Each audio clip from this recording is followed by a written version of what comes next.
Olá pessoal, bom dia, boa tarde, boa noite e até boa madrugada para quem nos acompanha em diferentes horários. Vamos estudar hoje Lei de Diretrizes e Bases da Educação, a LDB atualizada até o ano de 2019 e quero oferecer para você uma aula contextualizada, discutida e te garanto que é uma das melhores aulas sobre LDB que você vai encontrar no YouTube.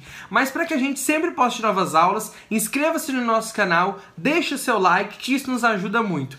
Eu sou o professor Davi e estou com você para mais uma videoaula.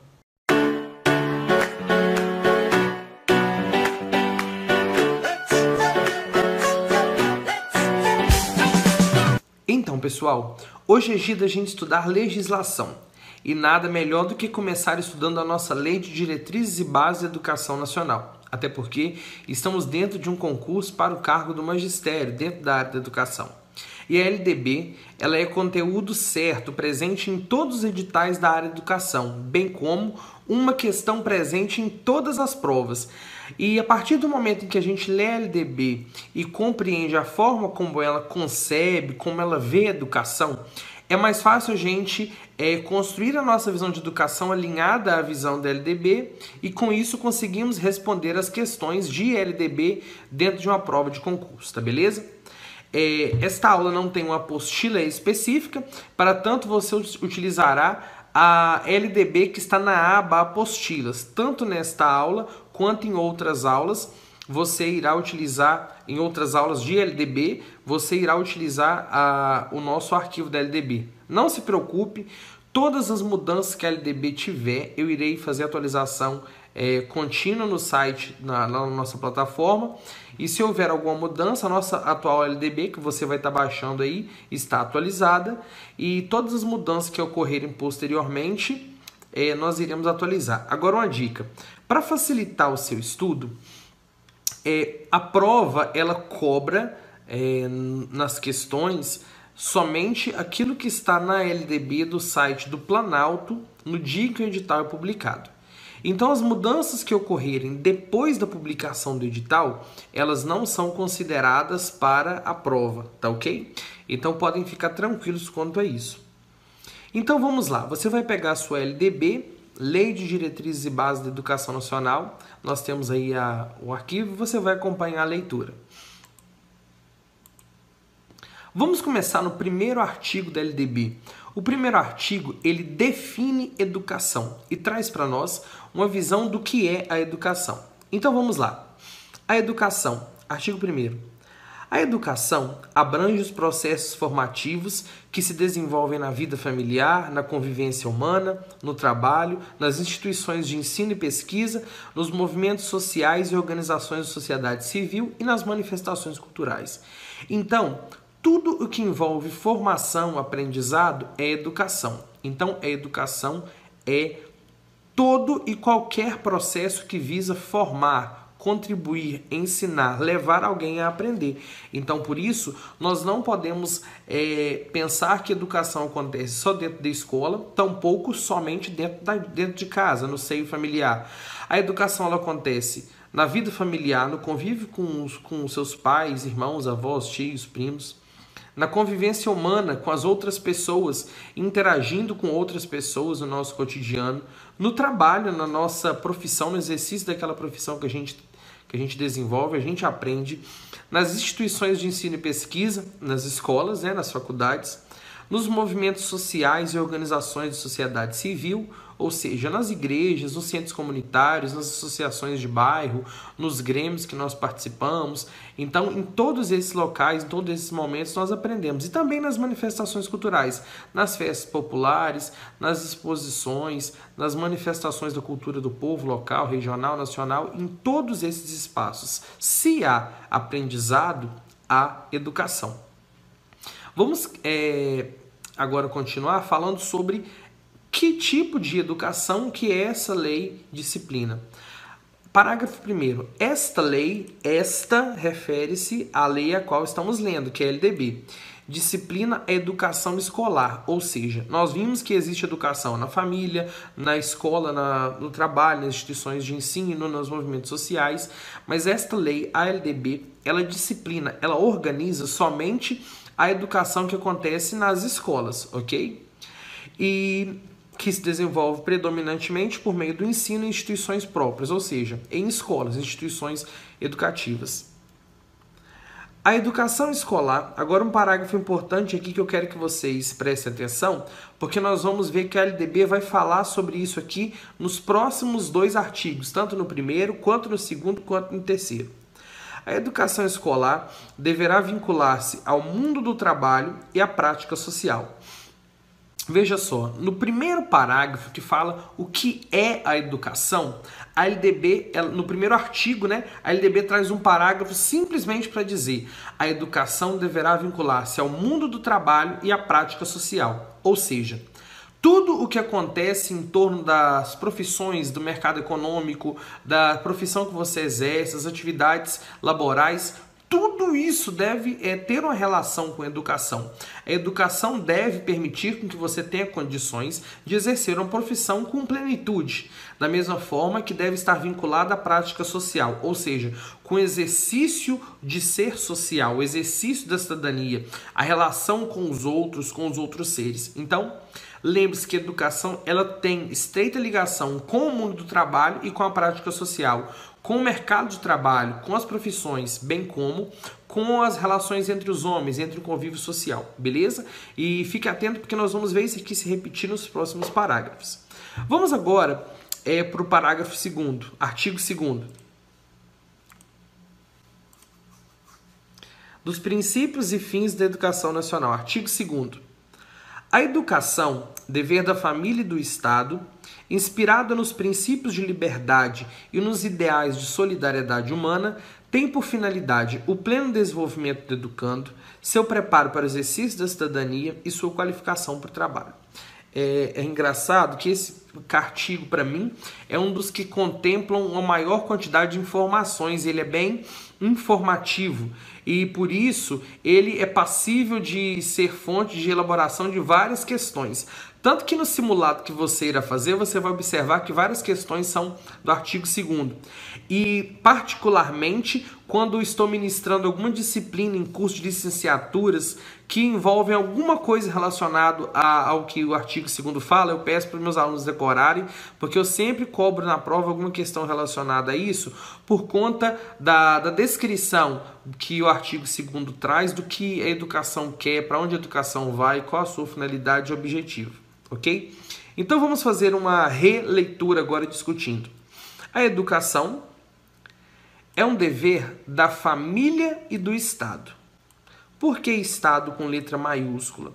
Ele não é um substantivo como um substantivo próprio, então por isso é uma letra maiúscula que se refere ao governo.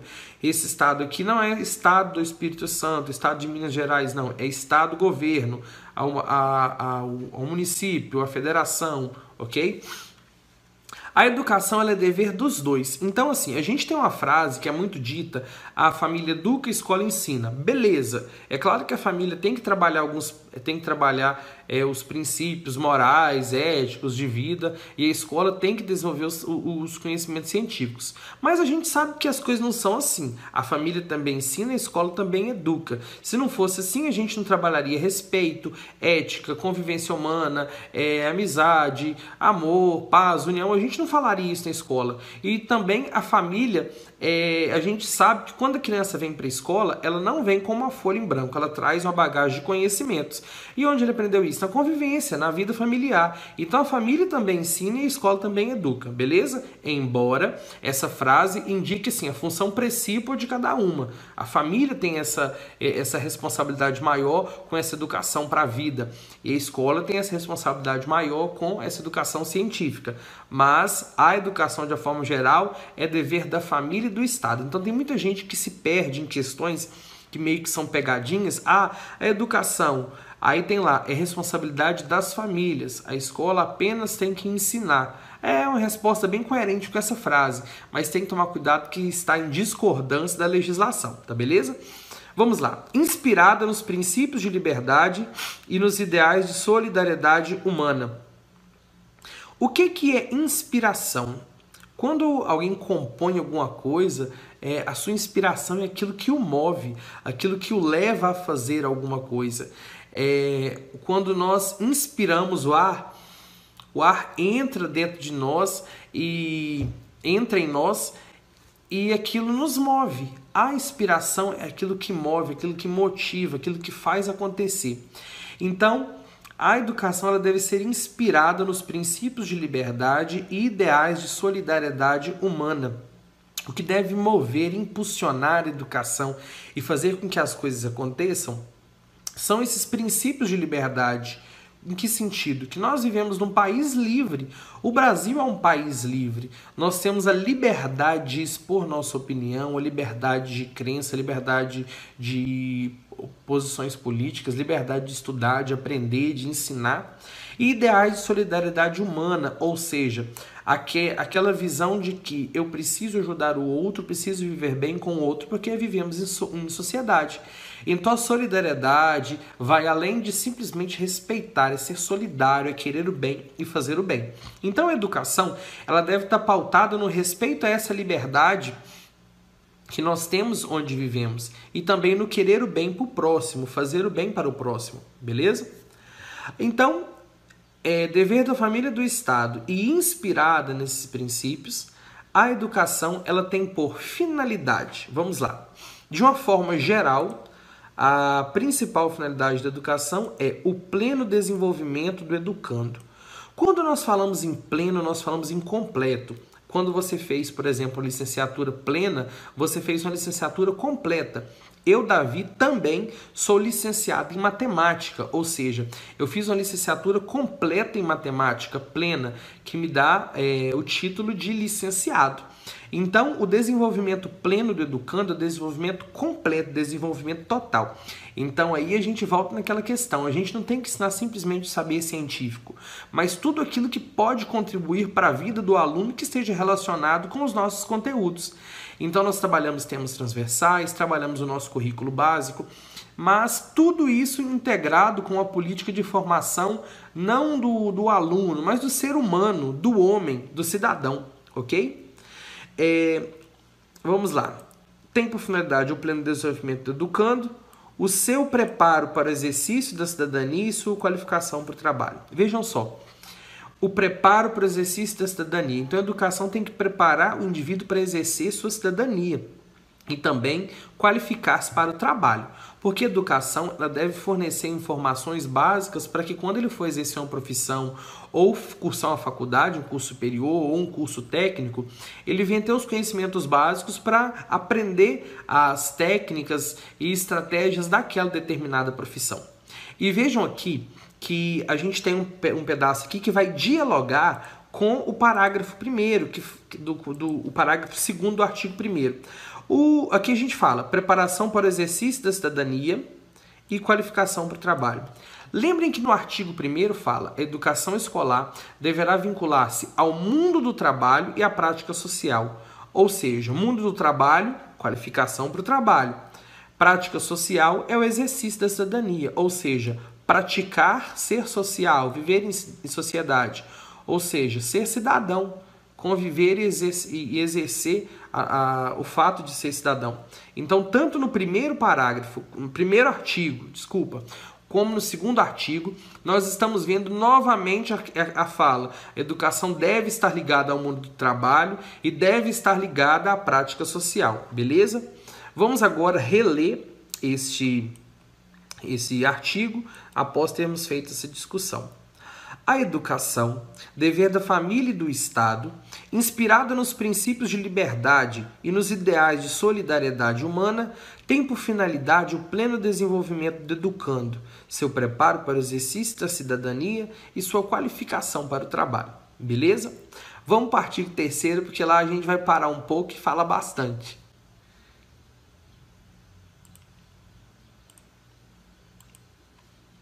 Artigo 3º. O ensino será ministrado com base nos seguintes princípios. Ok, então vamos lá falar de princípio. O que é princípio? Eu prefiro te perguntar quais são os seus princípios. Certamente você vai responder justiça, verdade, honestidade, amizade, seriedade, essas coisas. Princípios são coisas que nós aprendemos desde cedo e que ajudaram a construir aquilo que nós somos. São valores fundamentais na nossa vida. A educação, por sua vez, tem seus princípios. Tem aqueles elementos que sustentam quem a educação é e como a educação é construída, da mesma forma que os meus, os seus, os nossos princípios sustentam quem nós somos. Eles dizem quem nós somos e eles fazem de nós o que somos. Então, nós vamos ler alguns princípios que foram publicados junto com a LDB e conhecer também alguns que vieram posteriormente. Em 2013, nós tivemos a inserção de mais um princípio e este ano, 2018, tivemos a inclusão de mais um princípio no artigo 3º da LDB. E vai ser interessante fazer porque todos os vídeos que eu já falei, as aulas que eu dei, ela não contemplava esse último princípio, que foi incluído este ano de 2018, tá beleza? Então nós vamos discutir cada um deles e falar um pouco do contexto em que cada um se insere. Vamos lá. Igualdade de condições para o acesso e permanência na escola. Desculpa, eu não li o caput do artigo. O ensino será ministrado com base nos seguintes princípios. Parágrafo 1º. Igualdade de condições para o acesso e permanência na escola. Esse parágrafo aqui, ele implica em duas temáticas. A primeira, a questão de ir e ficar na escola e também a questão da acessibilidade. Vamos falar primeiramente da questão do ir, do ficar e permanecer na escola.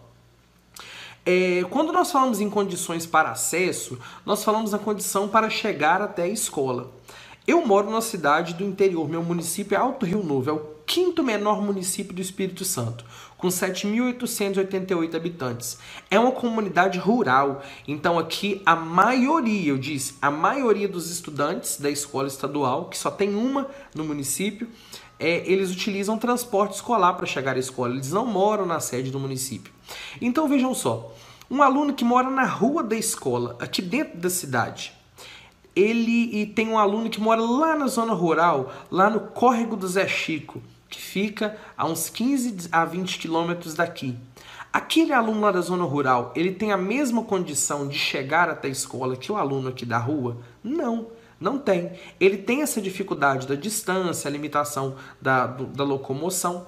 Então, por isso, é preciso haver igualdade de condições para acesso à escola. Então, através disso, foram criados programas e políticas que favorecessem o acesso de todos à escola. Nós podemos ver que muitas coisas que acontecem e ações, iniciativas dos governantes cumprem aquilo que a lei determina. Vejam só, vocês podem observar que na década de 90 a gente teve assim um boom. Muita gente aí não lembra, tem uma galera aí que é mais nova, quem tem 20 anos aí, por volta de 20 anos talvez não se lembre. Mas na década de 90 a gente teve um boom no transporte escolar. A gente teve uma inserção maior de transporte para os alunos, uma ampliação das frotas e das linhas que traziam alunos, e isso se deu em cumprimento dessa exigência da legislação, para que todos tivessem acesso. É claro que as coisas evoluíram com os anos e melhoraram, mas uma prova disso é que nós temos hoje a criação de um programa que é o PNAT, Programa Nacional de Apoio ao Transporte Escolar. Deixa eu escrever aqui. PNAT. Deixa eu mudar a cor ali.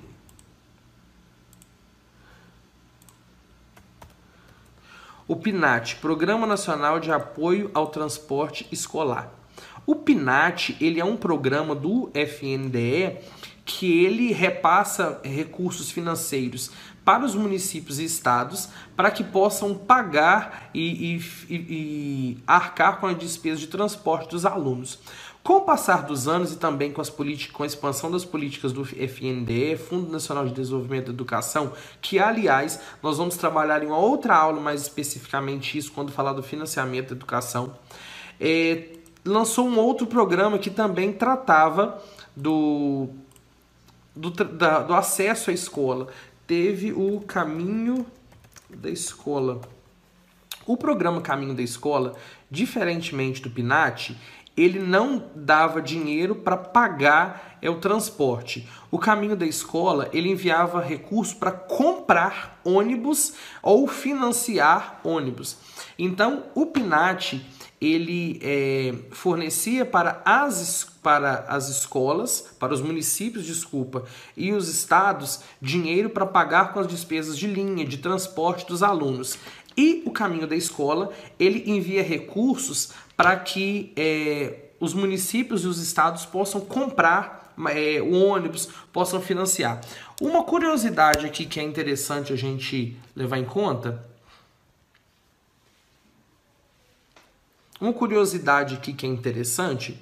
é que o Caminho da Escola, ele não é somente destinado a ônibus escolares, ele também pode ser micro-ônibus, barcos, porque existem alunos que fazem o transporte para a escola de barco, e também bicicletas escolares. Então, não é somente ônibus, tá beleza? Nessa questão de igualdade de acesso, aquilo que eu falei que existe uma outra concepção, aí surgiu o termo de acessibilidade, a questão da acessibilidade, que principalmente a partir dos anos 2000, 2005 a 2010 ali, tiveram assim, um grande impulso dentro das escolas. Quem aí trabalhou na gestão escolar, coordenador, pedagogo, diretor, certamente viu bastante coisa lá nos anos 2000, 2010 sobre acessibilidade. O que vem a ser acessibilidade? Com a inclusão do aluno da educação especial na escola regular, com obrigatoriedade de participação dele nas salas regulares, tivemos a necessidade de adaptação dos espaços escolares para receber esses alunos e para incluí-los no cotidiano da escola. E muitas escolas não permitiam o acesso igualitário de todos os alunos. Então, se uma escola ela funcionava num segundo piso, era num lugar mais alto e o acesso a ela era de escada, um aluno cadeirante não tinha a mesma condição de acesso à escola que um aluno sem deficiência física. Então, era necessário haver igualdade de condições. Nesse sentido, foram criadas, organizadas nas escolas, a questão da escola acessível, foram trocadas as escadas por rampas em algumas chegadas de escola, os banheiros tiveram que ser adaptados, eles fizeram banheiros com portas maiores, com banheiros acessíveis. E como que foi feito isso? Na maioria das vezes, esse dinheiro vinha através do PDDE, Programa Dinheiro Direto na Escola. O PDDE, ele enviava recursos para que a escola pudesse fazer também essas reformas, embora muitos estados e municípios tiveram que entrar com recurso, dar sua contrapartida para realizar essas obras e essas reformas. Mas o PDDE também enviou dinheiro para realizar algumas reformas, escola acessível. Lembrando que além do PDDE, a gente tem o PEDDE, que é um programa estadual Dinheiro Direto na Escola, que é um programa do Estado do Espírito Santo para as escolas estaduais, tá beleza? Então é só bom a gente saber o que são e de onde vieram esses recursos. E condições para o acesso. Então, tivemos acessibilidade, o impulso no transporte escolar, adaptação dos espaços para chegar à escola. E agora a gente vai para outro ponto, a permanência na escola. O aluno foi para a escola, beleza. Mas a gente tem aí 4, 5 horas de jornada escolar e o aluno está ficando na escola. O que ele precisa para permanecer lá? Primeira coisa, o aluno, ele tem fome, né? O aluno, ele tem fome, tem que se alimentar. Então, por isso, ele recebe a merenda, a alimentação na escola. A alimentação escolar, a merenda, ela vem através de um programa chamado PNAE, Programa Nacional de Alimentação Escolar. Através do PNAE, são enviados recursos financeiros para que os municípios e estados adquiram alimentação para as escolas. Mas lembrando que não é somente o PNAE, tá ok? Os municípios e estados também têm que destinar parte do seu recurso para aquisição de merenda. Além do material da alimentação, os alunos precisam de material didático. Então a gente tem o PNLD, que é o Programa Nacional do Livro Didático, que envia os livros didáticos para os alunos nas escolas. Então, através desse programa, as escolas recebem livro didático e os alunos utilizam. Além disso, a gente tem o próprio PDDE, que permite o Programa de Dinheiro Direto na Escola, que permite que a escola adquira material de consumo, material permanente. O que é material de consumo? O que é material permanente? Material de consumo é aquilo que vai embora, folha, lápis, caneta, borracha. Material permanente é aquilo que fica, mesa, cadeira, bebedouro, são coisas permanentes na escola. Então, através de todos esses recursos, a gente viu que o aluno ganhou condições para chegar na escola e para permanecer na escola. Só uma observação, eu gosto muito de fazer esses comentários assim para a gente contextualizar esses aspectos. Há alguns anos, o Estado do Espírito Santo sempre fornecia material gratuito, mochila. Eu me recordo que na minha casa tinha mochilas que jeans com o nome Sedu. Eu lembro que vinham uns caderninhos, um que tinha até um beija-flor na capa e atrás tinha um do Estado do Espírito Santo. Eram materiais que a Sedu fornecia. Mas o que aconteceu? Não parou, não foi porque o Estado ficou mais pobre, não, nada disso. Mas é porque foram organizadas políticas para que as famílias pudessem ter condições de arcar com esse material. Então a gente teve o Bolsa Escola, o Vale Gás e esses programas que condensaram todos no Bolsa Família. Então hoje, o aluno que não tem condições de adquirir o material, o aluno que tem baixa renda, ele recebe o Bolsa Família. E o Bolsa Família é exatamente para ajudar nessas despesas de comprar material escolar, comprar seus materiais. Mas vamos fazer alguns parênteses aqui. Mas tem família que precisa e tem que não recebe, tem família que não precisa e recebe do Bolsa Família. Ok. Essa questão assim, da nossa posição política sobre o Bolsa Família, se é bom, se é ruim e tal, a gente tem que deixar um pouco de lado. Eu, particularmente, acho o Bolsa Família um programa muito bom. Agora, a aplicação do programa ela é dada nos municípios, tá? A gente tem que ser bem crítico quanto a isso. A culpa é da Dilma, do Lula, do presidente, de quem for. Não, o Bolsa Família não é culpa deles, não, se alguém recebe. Isso é responsabilidade do gestor do Bolsa Família que cada município tem. Então, o município tem um gestor do Bolsa Família, é esse gestor que ele recebe para fiscalizar, ver se a família realmente precisa, se for necessário, ele faz uma visita à família. Então, assim, a gente não pode tirar os benefícios, tirar o mérito do programa por conta das mazelas dos municípios na má gestão do Bolsa Família, tá ok? Mas então o programa, ele é para isso, é destinado para aquisição desses materiais que os alunos não têm condição de comprar. Mas é claro que existem municípios e redes que têm condição e querem dar o material, beleza. Mas hoje não é tão comum quanto era anos atrás, antes da inserção desses programas sociais que auxiliam as famílias na aquisição dos materiais. Pronto. Vamos pular para o próximo, que eu já falei demais nesse primeiro. Eu sou daltônico, eu não sei se eu pintei de amarelo ou de verde. Eu acho que foi verde. Deixa eu pegar o amarelo aqui. Isso, foi verde. Parágrafo 2º. Liberdade de aprender, ensinar, pesquisar, divulgar a cultura, o pensamento, a arte e o saber. Então vamos lá, como nós dissemos lá no artigo 2º, é inspirado nos princípios de liberdade. Hoje nós temos liberdade no nosso país. Na nossa educação temos liberdade de ensinar. Existem países que, por exemplo, as escolas só podem ensinar aquilo que o governo determina. Qualquer coisa que venha ser contrária às ordens ou à vontade do governante não pode ser ensinado. Então é bom ter isso aqui para a gente saber e nos garantir que nós temos liberdade de ensinar, liberdade de aprender o que nós queremos. Existem lugares que as pessoas não podem aprender aquilo que elas querem. Isso é a realidade no mundo em que nós vivemos. E nós temos mais do que isso, liberdade de pesquisar e divulgar aquilo que foi pesquisado. Tanto que hoje as pesquisas que são desenvolvidas nas universidades, nos programas de pesquisa, de pós-graduação, os resultados dessas pesquisas são divulgados e hoje têm contribuído significativamente com a nossa sociedade. Quantos novos recursos, remédios, tratamentos para doenças foram descobertos, quantas novas práticas pedagógicas foram descobertas através de pesquisas divulgadas e que hoje nos auxiliam em nossa prática. Além disso, nós temos a liberdade de divulgar a cultura, divulgar o pensamento, a arte e o saber. Então, eu sempre dou esse exemplo aqui na nossa região, porque a nossa cultura capixaba também tende a isso. Embora tenhamos muitos municípios que não tenham raízes pomeranas, europeias, mas pelo menos na minha região, aqui na região norte do estado do Espírito Santo, quando se tem uma festa na cidade, as pessoas vão para essas festas de chapéu, de bota, de roupa social, blusa social, né, xadrez. Isso é cultural do povo da nossa região. E muitas escolas hoje, por exemplo, fazem festa junina, fazem quadrilha. E existem nesses casos também muita resistência por parte de um determinado grupo da escola. Não, eu sou contra, eu sou a favor. Eu entendo assim, que a escola ela é laica, a escola não tem religião.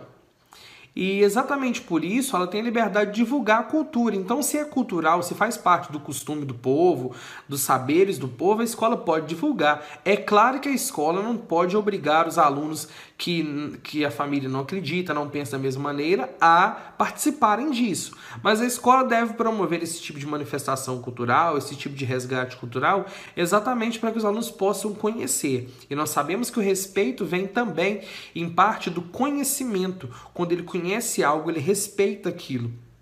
Ele pode falar, questionar e até mesmo se opor com propriedade, porque ele conhece. Então a gente tem que tomar cuidado com isso. A escola não pode proibir nenhum tipo de manifestação cultural, programação. Se quiser fazer quadrilha, faça. Se quiser fazer uma apresentação de capoeira, faça. Uma demonstração, um culto ecumênico cristão. Então a escola não tem religião. E exatamente por isso que ela pode promover momentos de divulgação, de apresentação da cultura local. Tá beleza? Próximo, pluralismo de ideias e de concepções pedagógicas. As nossas escolas, elas têm a liberdade de ter a sua concepção pedagógica, ter a sua ideia, o seu pensar sobre a educação.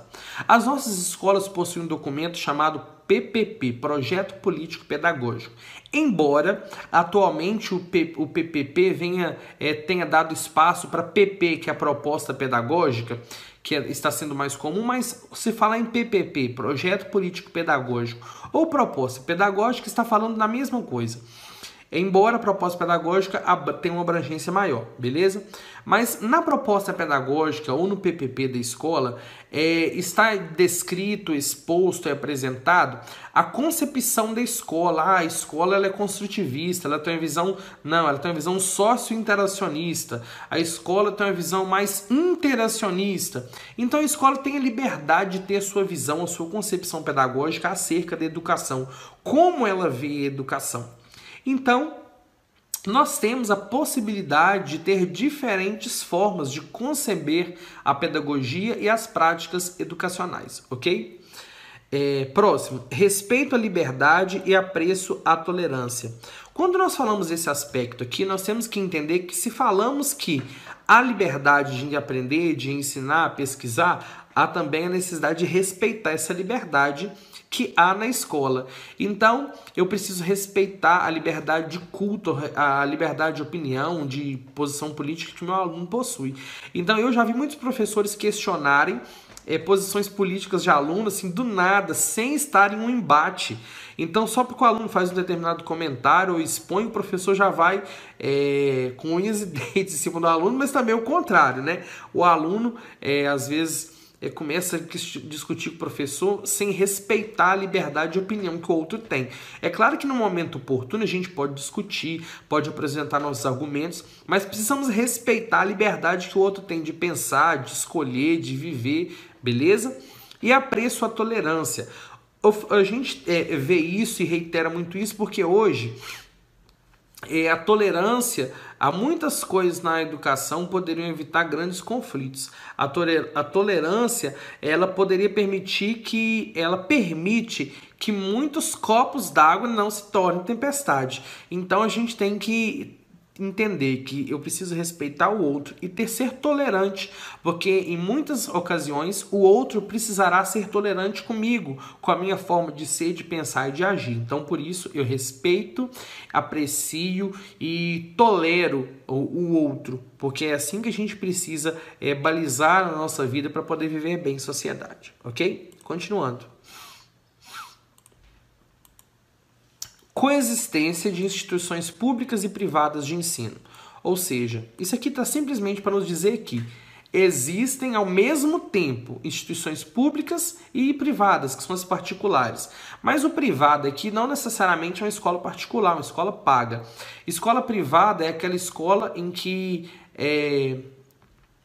só um grupo de pessoas pode participar. Talvez a confessional, uma determinada igreja montou uma escola, ou para um grupo de pessoas, uma associação, lá, um sindicato, o que seja.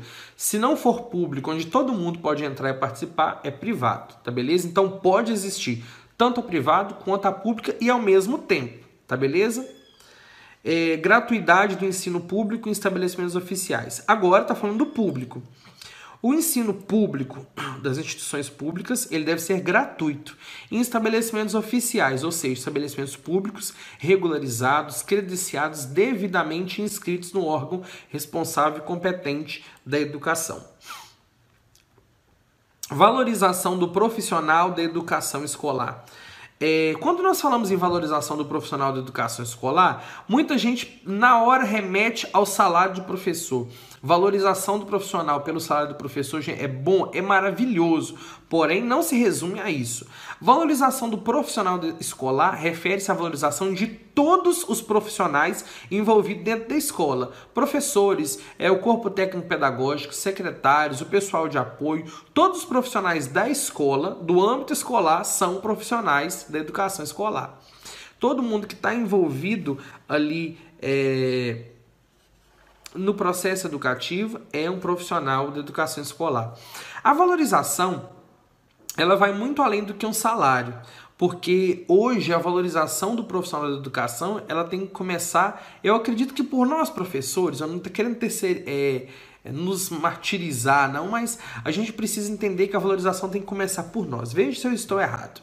Quando o aluno da gente fala que quer seguir uma profissão, quando ele fala que quer ser professor, a gente fala, ah não menino, mexe com isso não, porque isso dá muito trabalho, dá dor de cabeça. E às vezes quando a gente tem um aluno bom na sala de aula, a gente fala, não, vai, estuda para você conseguir uma bolsa, para você fazer medicina, para você fazer isso. Não, gente, o bom aluno tem que ser professor. Se o aluno está lá na sala e ele é bom, fala, não, seja um professor.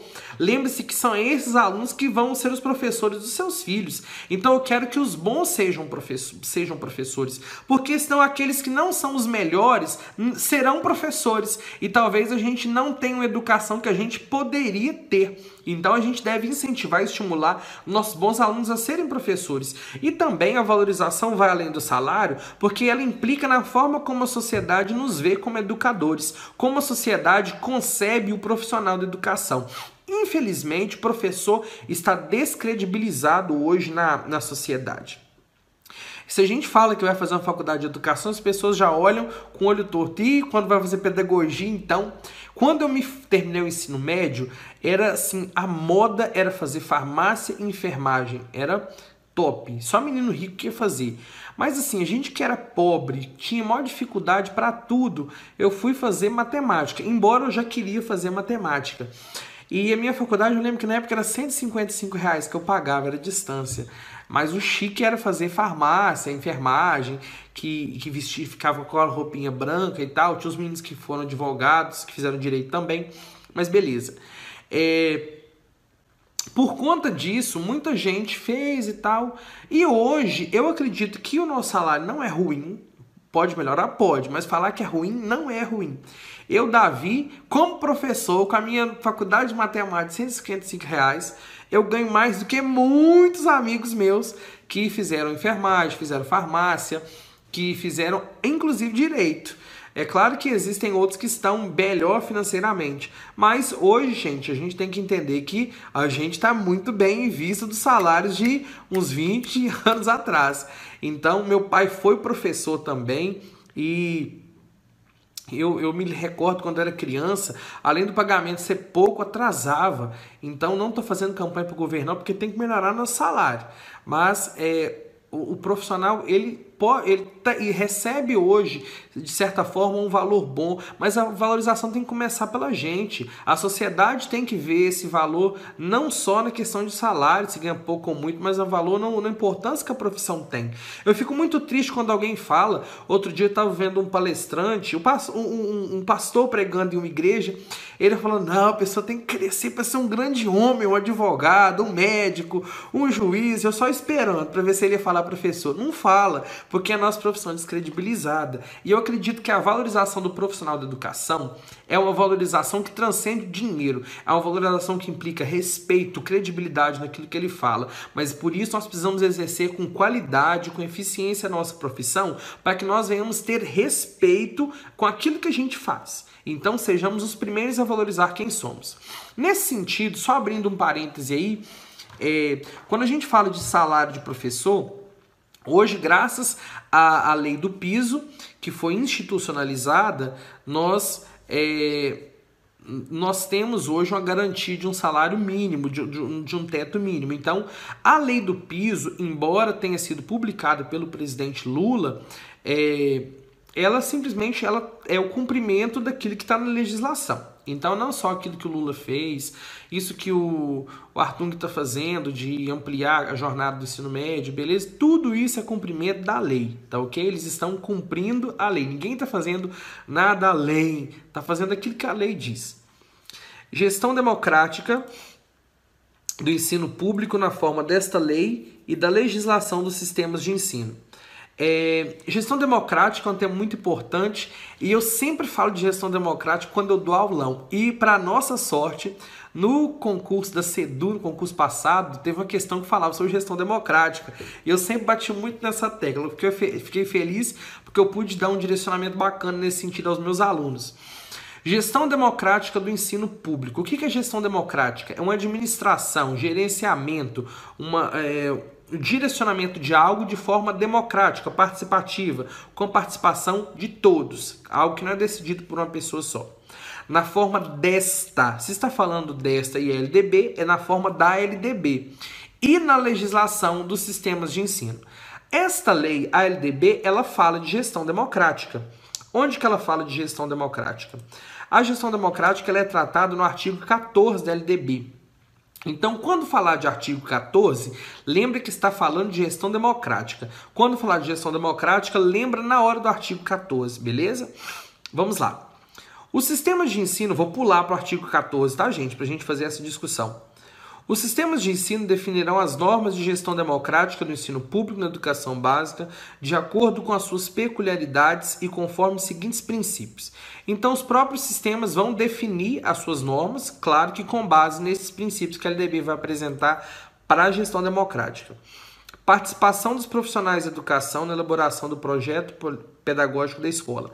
Ou seja, os profissionais da educação, todos os segmentos dentro da escola, os professores, os funcionários de apoio, a equipe técnica, todos devem participar na elaboração do projeto pedagógico da escola, do PPP ou da PP. Não é um documento elaborado pelo gestor. É um documento construído com a participação de todos. Próximo aqui. Participação das comunidades escolar e local em conselhos escolares ou equivalentes. Então, a comunidade escolar, que envolve pais, alunos, professores, funcionários, e a comunidade local, que representa a comunidade da cidade, do entorno, do bairro, da vila em que a escola está, todos eles devem participar da escola em forma de conselho escolar ou equivalentes. O que é conselho escolar? O conselho escolar é um órgão colegiado da escola, um dos 3 órgãos colegiados que a escola tem. Quais são os órgãos colegiados da escola? Anota aí no canto porque não tá aqui não, tá beleza?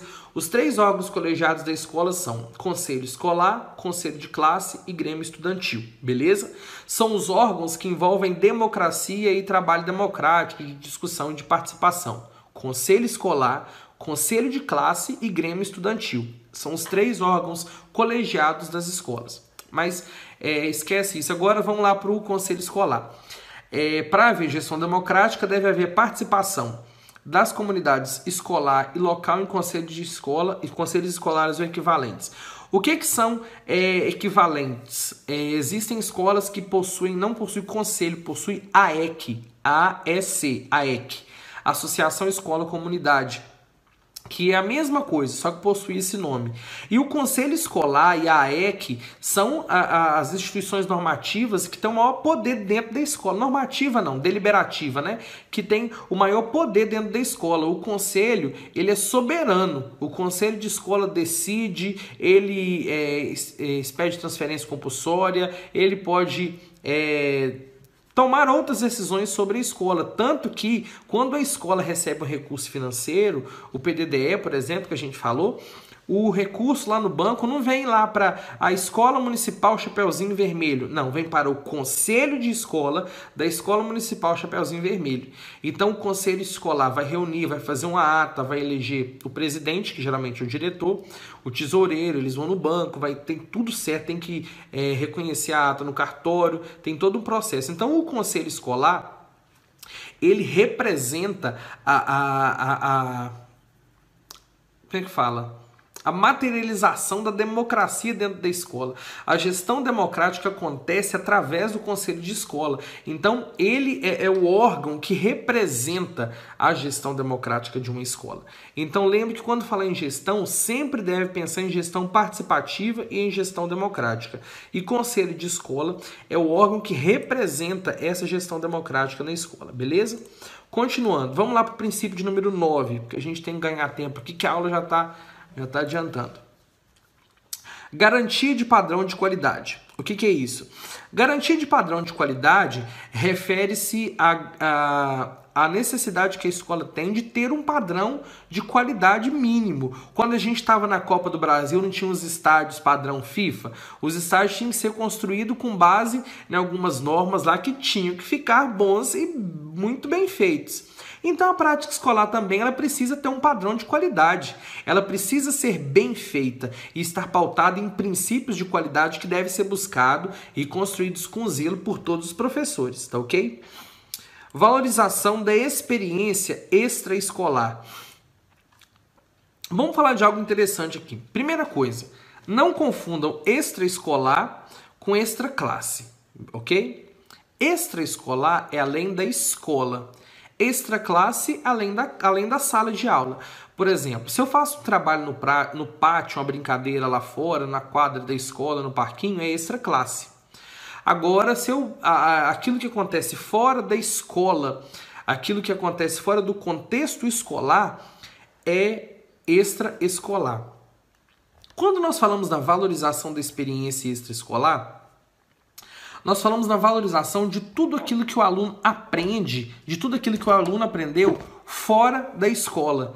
E nós aprendemos, e vamos estudar posteriormente, quando falamos de algumas teorias pedagógicas, que o aluno ele chega para a escola carregando uma bagagem de conhecimento. Ele não vem como uma tábua rasa, como uma folha em branco, mas ele vem como um sujeito cheio de emoções, vontades, experiências, saberes, costumes, e isso é a sua bagagem cultural. E valorizar isso que o aluno já sabe, isso que o aluno aprendeu, é fundamental para o professor construir a sua prática e desenvolver o seu trabalho.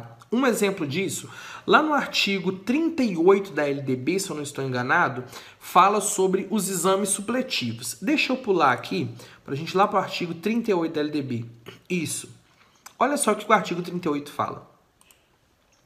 Os sistemas de ensino manterão cursos e exames supletivos que compreenderão a base nacional comum do currículo, habilitando ao prosseguimento de estudos em caráter regular.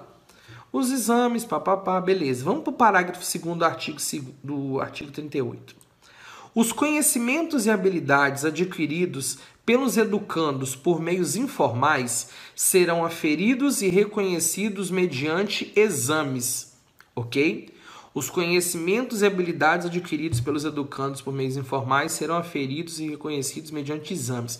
O que são conhecimentos e habilidades adquiridos por meios informais? Meios informais é a vida, gente. Aquilo que ele aprendeu na sua vida pode ser verificado. No caso aqui está falando de exame supletivo. Então, os exames supletivos podem ser feitos, ser realizados e aplicados sem a necessidade de ter pré-requisito, ter cursado alguma série ou ter feito algum ano, ter ficado tantos anos na escola, não. Esses conhecimentos que ele viveu, que ele aprendeu durante a sua vida, podem sim ser verificados. É claro que tudo isso é disciplinado e organizado por cada sistema de ensino, mas isso aqui é o que ele aprendeu na vida. É o conjunto de saberes extraescolares. Então, esse parágrafo 2º do artigo 38, ele evidencia a valorização dos saberes extraescolares. E agora eu quero fazer aqui um paralelo que eu sempre faço quando eu estou na aula presencial, né? Estou com os alunos do presencial, eu sempre faço esse paralelo aqui. Vamos fazer um esqueminha aqui. Eu vou inserir umas formas aqui. Beleza. Eu tenho aqui essa primeira forma aqui. Essa primeira forma que eu tenho, ela representa o artigo 3º. Valorização da experiência extraescolar, beleza? Então, isso aqui representa o artigo 3º. Nós já vimos que a valorização da experiência extraescolar, ela está alinhada com os exames supletivos. Lembra que a gente viu lá no artigo 38, os sistemas manterão exames supletivos.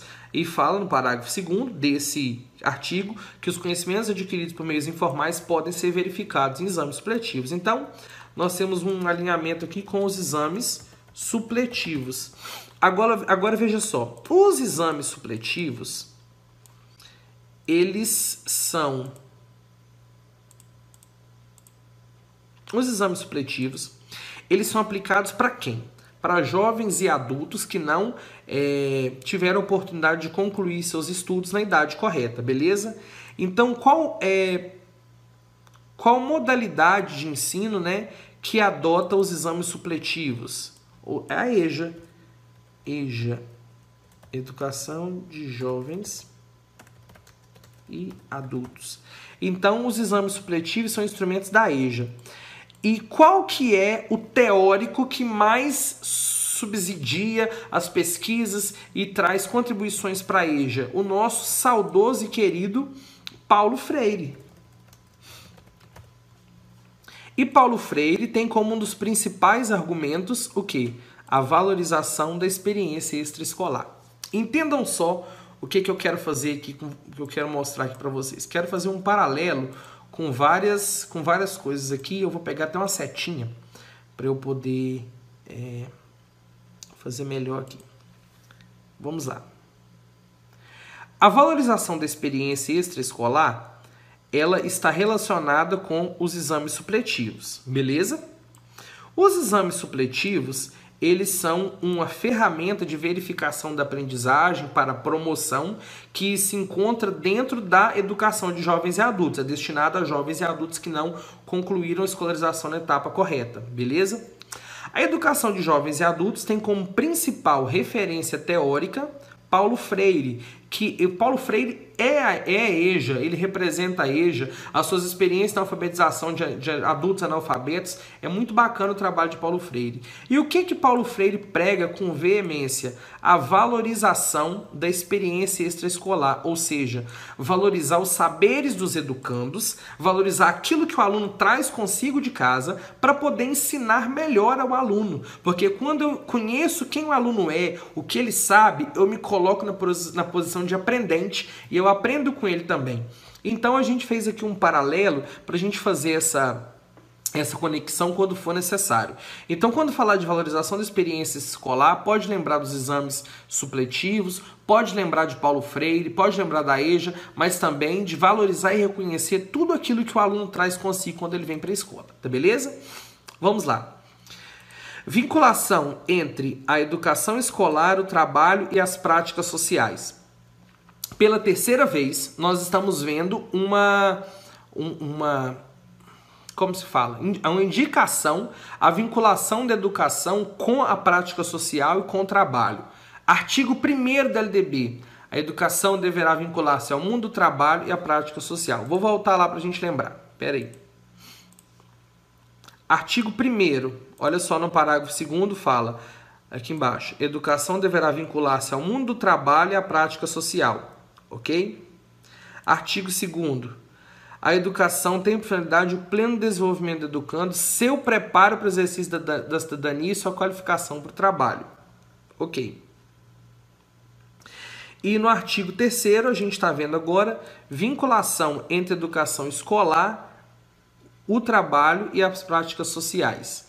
Ou seja, é necessário que a educação esteja relacionada com as coisas do trabalho, com as práticas sociais, com aquilo que é feito no mundo, ou seja, relacionando isso com a escola, beleza? Então, vejam só, vamos agora ir para o parágrafo de número 12, que foi uma inclusão posterior no ano de 2013. A Lei 12.796, que trouxe algumas mudanças para a educação, entre elas a inclusão da criança de 4 anos de educação básica, ou seja, a obrigatoriedade da educação infantil na pré-escola, ela trouxe outras mudanças na LDB também. Entre elas, a consideração com a diversidade étnico-racial. Então, em 2013, foi incluído mais um princípio. O que é consideração com a diversidade étnico-racial? Considerar é levar em conta, ou seja, eu preciso levar em conta na construção do meu trabalho pedagógico que há uma diversidade, ou seja, que não há uma uniformidade na raça, na etnia dos meus alunos. Eu preciso entender que existe uma diversidade. O Joãozinho é o diverso, a Mariazinha é diversa? Não. Diversos somos todos. Nós somos a diversidade. Étnico-racial. O que é étnico e o que é racial? O que é etnia e o que é raça? Etnia está relacionado aos costumes, à língua, aos saberes, à cultura, à questão mais regional, é mais social a questão da etnia. A questão da raça é ligada ao biológico, à questão do corpo, a altura, formação dos ossos, cor da pele, tudo isso. Embora a raça humana ela não tenha subdivisões, então entende que todo mundo é da mesma raça, raça humana. Mas vamos entender aqui na questão racial que existem negros, existem pardos, existem brancos, existem indígenas. Então é preciso considerar que há uma diversidade, que essa diversidade precisa ser levada em conta quando fosse construir o trabalho pedagógico, o trabalho da escola. Ok? Eu acho muito importante isso porque hoje a gente está muito em pauta a questão da discriminação racial, a questão da igualdade. Então a gente, quando professor, deve lembrar disso na elaboração do nosso trabalho, na construção da nossa prática. Precisamos levar em conta essa diversidade. Agora, em 2018, tivemos a inclusão de um 13º princípio. Garantia do direito à educação e à aprendizagem ao longo da vida, incluído pela Lei 13.632 de 2018.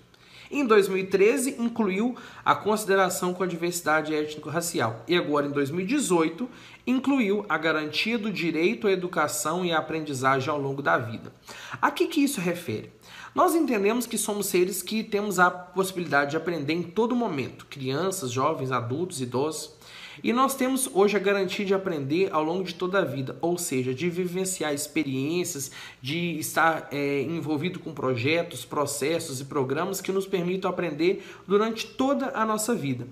É algo muito novo, então eu fiz uma pesquisinha lá rapidinho na internet, o que seria essa aprendizagem ao longo da vida. Vamos ler comigo aqui, para a gente compreender juntos melhor. O conceito de aprendizagem ao longo da vida é inerente aos processos de atualização e desenvolvimento dos indivíduos, ou seja, é natural do ser humano aprender durante toda a sua vida. Nos últimos anos, muito se tem ouvido sobre a importância da atualização e reconhecimento de competências e de como este é um processo contínuo, sem limite ou definição temporal. Efetivamente, a formação inicial não tem sido mais do que aquilo que o nome indica, a formação inicial, que tem que ser desenvolvida e atualizada. Ou seja, a cada dia mais tem se tornado mais evidente que o que a gente aprendeu, talvez em um tempo, foi só aquilo, e que aquilo precisa ser atualizado, ser aprimorado, e que nós vivemos um processo de aprendizagem contínua. Todos os dias nós estamos prontos a aprender. Então, nesse contexto, o conceito de aprendizagem ao longo da vida é entendido como, vamos lá, o que é? Toda atividade de aprendizagem em qualquer momento da vida com o objetivo de melhorar os conhecimentos, aptidões e competências no quadro de uma perspectiva pessoal, cívica, social e ou relacionada com o emprego. Então, o que seria aprendizagem ao longo da vida? Toda atividade de aprendizagem em qualquer momento da vida, com o objetivo de melhorar os nossos conhecimentos, nossas aptidões, nossos saberes, aquilo que está relacionado com a nossa vida. Então, a gente entende que a aprendizagem ao longo da vida, como diz o final aqui, ela é inerente ao processo de atualização e desenvolvimento, faz parte da nossa vida. Então, aqui nesse artigo, no artigo 3º, no parágrafo 13, fala da garantia do direito à educação e aprendizagem ao longo da vida. Está deixando claro que nós temos o direito de aprender durante toda a vida e que podem ser desenvolvidos programas e projetos que permitam a aprendizagem e atualização de todos os indivíduos e dos nós sociais, nós seres sociáveis, durante toda a nossa vida, com o objetivo de aprimorar, com o objetivo de aprender. Tá beleza? Então, fizemos essa breve leitura aí dos 3 primeiros artigos. Talvez nos outros a gente vai ser um pouco mais sucinto, mas esses aqui trazem uma concepção da educação bacana e eu acho bom a gente contextualizar, tá beleza? Então agora vamos para a hora especial, vamos para o nosso quiz da aula de hoje. Eu quero mostrar para vocês 3 questões e vocês vão tentar responder aí. Tenta acertar as 3 ou pelo menos 2. Se for uma, vai precisar melhorar. Mas se você acertar 2, tá muito bom. E se acertou 3, então, vai ser ótimo. Eu vou colocar a pergunta na tela. Você vai pausar o seu vídeo, responder e retornar para correção. Vamos lá. Segundo o artigo 2º da LDB, a educação tem por finalidade o pleno desenvolvimento do educando, seu preparo para o exercício da cidadania e sua qualificação para o trabalho. Beleza. De acordo com o mesmo artigo, de uma forma geral, a educação deve ser inspirada. Respondam e dá pausa no vídeo. Vamos responder? Eu vou eliminar aquelas que estão erradas e vou deixar por último a resposta correta. A educação deve ser inspirada, ou seja, inspiração, aquilo que move a educação, nas exigências do mercado capitalista? Não, claro que não. Vamos para o último. Nos ideais de liberdade e apreço à tolerância? Não. E liberdade, apreço à tolerância lá em princípios, nós estamos falando do artigo 2º. Nos princípios de partilha de experiência e transferência de saberes? Não, não fala nada disso não. Na família e no Estado, não, é responsabilidade da família e do Estado. Mas ela deve ser inspirada, conforme o artigo 2º, nos princípios de liberdade e nos ideais de solidariedade humana. Letra B, a resposta correta. Ok? Vamos para a próxima? Com base no artigo 3º da Lei 9394/96, são considerados princípios da educação nacional as afirmativas abaixo, exceto. Respondo aí, dá pausa no vídeo e retorne para a correção. Vamos corrigir? Mesmo que pule a ordem, eu vou tirar os que são errados primeiro. Letra B. Respeito à liberdade e apreço à discriminação. Não, não está certo. A letra C, pessoal, não sei se vocês viram aqui, tá meio... Eu errei aqui na configuração. Deixa eu até retornar aqui e tirar a letra C e jogar aqui embaixo. Beleza. Letra B, não é. Letra C, vinculação entre a educação escolar, o trabalho e a prática. Ah, desculpa, eu boiei aqui. Que vergonha. Vamos lá. Aqui é para falar a que não está certa, beleza? A primeira está certa, liberdade de aprender, ensinar, pesquisar e divulgar a cultura, o pensamento, a arte, saber. A letra C, vinculação entre a educação escolar, o trabalho e as práticas sociais, está certo. Letra D, igualdade de condições para acesso e permanência na escola, está certo. Valorização do profissional da educação escolar, está certo. E o que não está certo? Respeito à liberdade e apreço à discriminação. É apreço à tolerância. Quero pedir desculpa aí, não é falta de atenção não, mas é porque, como eu elaboro, peço e falo muitas questões que são exceto ou que estão corretas, a gente acaba indo naturalmente aqui sem ler e corrigindo aqui. Mas atenção nesse exceto aí, porque quando fala exceto é uma que está incoerente com as demais. Vamos lá para a próxima, para a terceira? A Lei Federal número 13632 de 2018 incluiu no artigo 3º da LDB um novo princípio para o ensino, a saber, consideração com a diversidade étnico-racial. Não, isso aqui é de 2013. Se fosse 2013, seria essa, mas não é não. Gestão democrática da educação pública. Não, isso aqui já estava há muito tempo. Vamos para a última. Valorização da educação infantil. Não é princípio, embora deve ser valorizado, não é um princípio do artigo 3º. Atendimento à educação especializado. Também não é um princípio, embora deve haver. Letra C. Garantia do direito à educação e aprendizagem ao longo da vida. Sim, Foi esse princípio que foi inserido em 2018, tá beleza? Então, pessoal, nós tivemos essas 3 questões aí para responder. Se você acertou uma, precisa melhorar, hein? Se acertou 2, tá bom, foi bem. E se acertou 3, tá ótimo. Você vai fazer o que agora? Você vai reler esses 3 artigos e vai lá na nossa plataforma e vai fazer o simulado. Você vai ter o simulado impresso, em PDF, na aba apostila. Se você quiser imprimir, riscar, tem muita gente que gosta. Se você quiser responder lá na plataforma também, se você não tem como imprimir, faz na plataforma que ela vai corrigir automaticamente. Então, por hoje é só. Espero ter contribuído com vocês. Um grande abraço e até a próxima aula, pessoal!